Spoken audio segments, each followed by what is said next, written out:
Hello' গাইছ, মই এই যে মণিপুৰ মানে আজি মাছ খাই মানে মই মাছ লৈ আনো ৰাতিপুৱাই মানে গৈ কিনে মানে 1 কিলোমিটাৰ খোজকাঢ়ি কিনে মাছৰ দোকানত যাই মানে 1 কিলো 250 গ্ৰাম লৈ আনিলোঁ। মানে 1 কিলো 1 পোৱা হয়।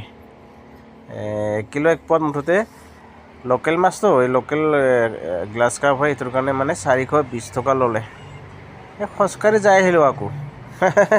আমাৰ গাড়ী ঘোঁৰা নাই, আমি বাহিৰত থাকি মানে গাড়ী ঘোঁৰা লৈ লাভ নাই।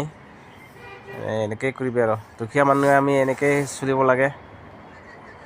আজি মানে চেৰাওবা হয়, মণিপুৰৰ চেৰাওবা বুলি কয়। আমাৰ অসমৰ মানে কি বুলি কয় নাজানো। মই ইয়াতে থাকি মানে একদম অসমৰ ফেষ্টিভেলকেইটা পাহৰি গ'লোঁ। আমাৰ অসমৰ মানে বহাগ বিহু, নতুন বহাগ বিহুৱে ক'ব পাৰি। বহাগৰ 1 তাৰিখ অলপ বাকী আছে, এসপ্তাহমান বাকী আছে আকৌ। এই ভিডিঅ'টো ভাল লাগিলে কমেণ্ট কৰি জনাব আপোনালোকে ক'ৰ পৰা চাই আছে, আৰু ফ'ল' কৰি পাহৰি নাযাব দেই। লাইক কমেণ্ট কৰিব, মই আপোনালোকক সহায় কৰিম। আপোনালোকৰ ঘৰলৈ ময়ো যাম, মোৰ ঘৰলৈ আহক।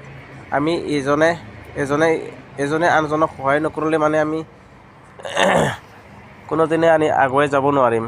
গতিকে আমি অকলে কেনেকৈ আগুৱাই যাম, সম্ভৱেই নহয়। অকলে সম্ভৱেই নহয়। ফেচবুকত মানে অকলে আগুৱাই যাম বুলি কেতিয়াও নহয়। গতিকে এজনে আনজনক সহায় কৰিব লাগিব। ধন্যবাদ।